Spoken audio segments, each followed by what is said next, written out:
안녕하십니까. 박동순 TV의 박동순입니다. 오늘은 12번째 성경 얘기를 진행하려고 합니다. 12번째 얘기에 들어가기 전에 17장에 나오는 얘기를 먼저 말씀드리겠습니다.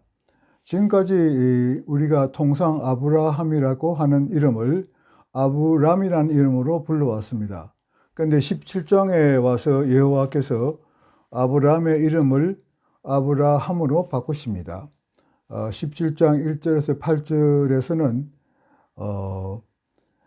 여호와께서 아브라함에게 지금까지는 아브람이죠. 아브라함에게 나타나셔서 말씀하시기를 나는 전능하신 하나님이다. 이렇게 말씀을 하십니다. 전능하신 하나님이다 하는 것은 하나님의 속성을 하나님 본인 스스로 말씀하시는 것이죠.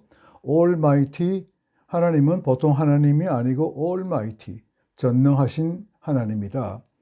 그리고는 이제 아브라함에 대해서 몇 가지 말씀을 하십니다. 흠없이 살아라, 내 앞에서 걸어라, 그러면 내가 너와 언약을 맺어서 너를 번성하게 할 것이다.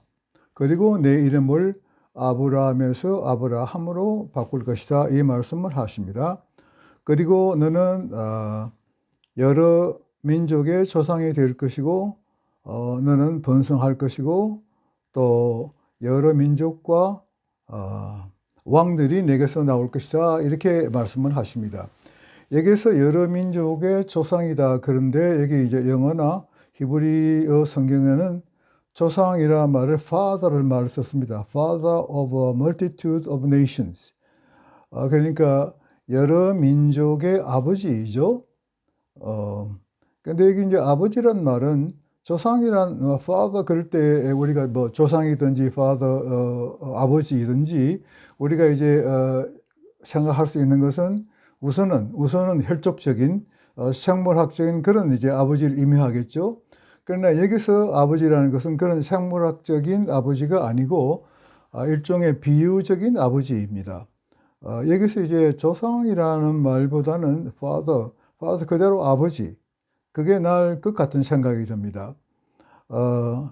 요셉이 이집트의 왕으로 있을 때 그 형들이 그 식량을 구하기 위해서 가나안 땅에서 옵니다. 요셉이 이제 형들을 만났을 때 그 이야기하는 중에 하나가 내가 하나님의 은혜로 바로 이집트 왕의 아버지가 되었다. 그러니까 father to 바로 이렇게 이제 이 얘기를 합니다. 그리고 이제 사사기에도 미가가 젊은 그 레위 사람에게 당신이 나의 아버지가 되고 제사장이 되어 주십시오. 그렇게 얘기를 합니다. 그래서 여기서 father 아버지란 말은 조상이 아니고 스승, 그야말로 스승, 모범이 될 만한 사람 이런 뜻을 가지는 것입니다. 그러니까 모든 민족의 믿음에 관한 스승이 될 것이다 이런 뜻이지 혈육 간의 어떤 그 조상, 아버지 그런 뜻은 아닌 것 같습니다. 그래서 여기 우리가 조상이라고 그럴 때는 혈통을 많이 의미하게 되죠. 그래서 아버지란 말이 좋을 것 같고 우리나라의 그 개혁개정 성경도 조상, 또 제가 번역한 스터디 드라마 바이블도 조상이라고 썼는데 일본 성경은 아버지라고 그랬습니다. 아버지라는 말이 더 나을 것 같기도 합니다. 그리고는 이제 아브라함에게 그 내가 여러 민족의 아버지가 될 것이다. 그 언약이죠. 언약의 증거로서 할례를 하라고 그럽니다. 할례는 남자의 그 생식기에 표피를 자르는 것을 의미하죠.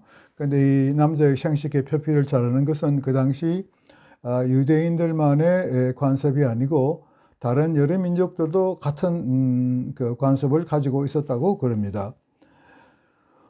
근데 왜 하나님께서 그 언약의 증거, 표식으로 할례를 하라 했느냐? 그건 알 수가 없습니다. 아무튼 할례를 해서 할례를 하지 않은 하나님을 믿지 않는 사람들과의 그 구별을 하기 위한 것으로 보입니다. 그러나 이제 할례는 유대인에게만 요청한 것이 아니고 모든 남자, 그러니까 아브라함의 집에 있는 모든 남자, 유대인이든지 또 이렇게 외부에서 사온 외국 뭐 이렇게 종이든지 아브라함의 집에 있는 모든 남자는 할례를 받아라. 할례를 받지 못한 사람은 그 복의 축복에서 제외될 것이다. 이런 말씀을 하십니다.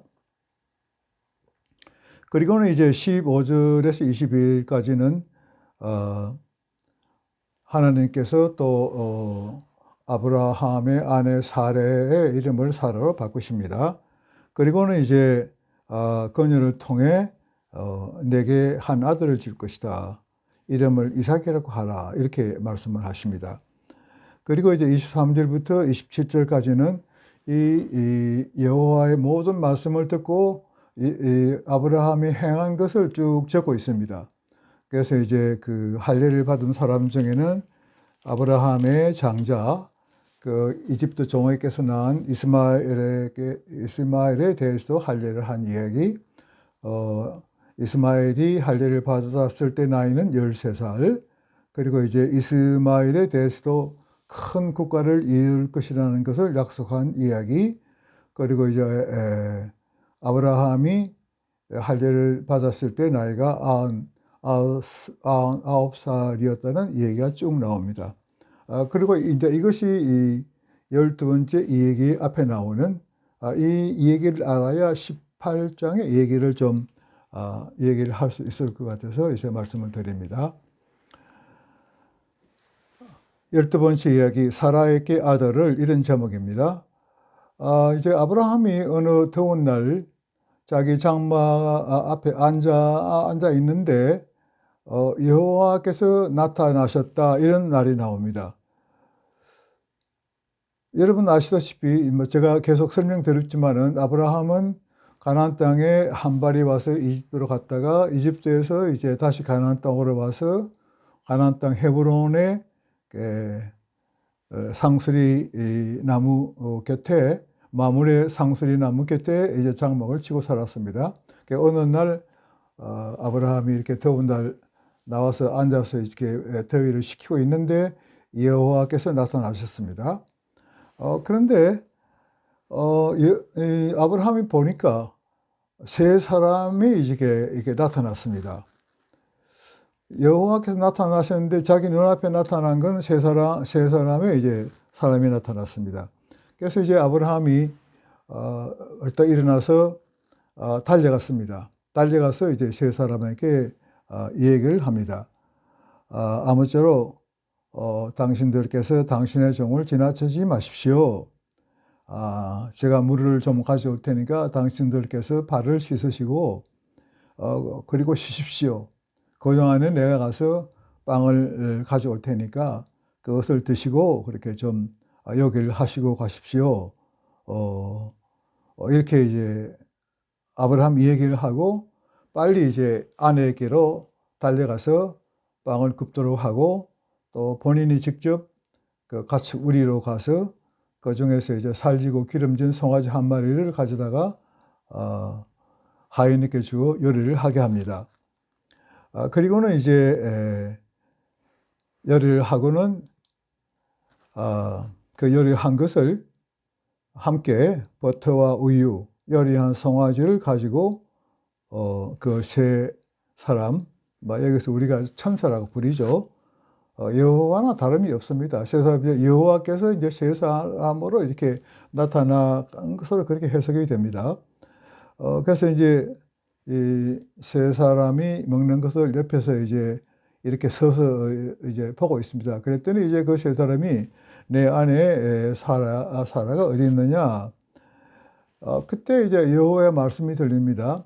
내가 정녕 내년 이때 다시 와서 그때 내 아내 사라에게 아들이 있을 것이다. 이런 여호와의 말씀이 들립니다. 이 말을 이제 장막 안에서 듣고 있던 사라가 이제 혼자 웃습니다. 웃고 혼자말로 속으로 생각을 하죠.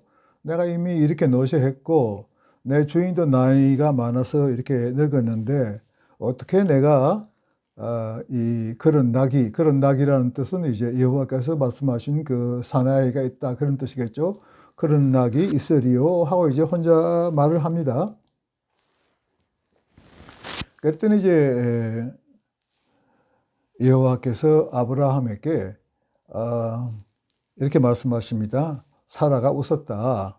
그리고 사라가 말하기를 내가 늙었는데 어떻게 아이를 낳으리요? 이렇게 말했다. 그렇게 이제 아브라함에게 얘기를 하죠. 여기서 우리가 주의해야 될 것은 이게 이렇게 웃고 또 내가 늙었는데 아이를 가질 수 없다고 이제 혼자 말한 것은 사라인데 하나님께서는 사라에게 직접 말씀하시지 않고 아브라함에게 말씀을 하십니다. 지금 말씀하신 것과 같습니다. 계속해서 하나님께서는 여호와께서 능치 못할 일이 있겠느냐. 근데 성경에서는 여기서 보면은 14절이죠. 여호와께서 내가 능치 못할 일이 있겠느냐. 이제 하나님께서 직접 말씀하시니까 내가 능치 못할 일이 있겠느냐 이렇게 말씀하셔야 될 텐데 여호와께서 그게 3인칭이죠. 이 성경은 이렇게 하나님께서 자신을 3인칭으로 이렇게 표현을 많이 합니다. 그러니까 우리가 이걸 이해를 해야 성경 이렇게 진행되는 얘기를 쉽게 이해할 수가 있겠죠. 14절에서 여호와께서 능치 못할 일이 있겠느냐. 내년 이때 내가 내게로 돌아올 것이다. 그리고 사라에게 아이가 있을 것이다. 그렇게 아브라함에게 말씀을 하셨습니다. 그랬더니 이제 장막 안에서 사라가 두려워했죠. 그랬더니 이제 하나님께서 아브라함에게 사라가 웃었다 그랬으니까 사라가 두려워하며 부인하며 말했다. 제가 웃지 아니했습니다. 그랬더니 여호와께서 아니다, 내가 웃었다. 상당히 이게 이 얘기 진행이 재미나지 않습니까? 코믹하고 보통 우리 사람 같으면 아니다, 내가 웃었다. 내가 장막 속에서 웃는 걸 내가 안다 이렇게 말씀하실 법한데 하나님께서는 다 이렇게 이렇게 상관하지 않으시고 사라가 아니 웃지 않았습니다. 그랬더니 아니다, 내가 웃었다. 얼마나 재미나는 표현입니까? 성경은 이렇게 재미나는 표현이 많이 있습니다. 오늘 12번째 이 얘기는 이것으로 마치겠습니다. 경청해 주셔서 감사합니다.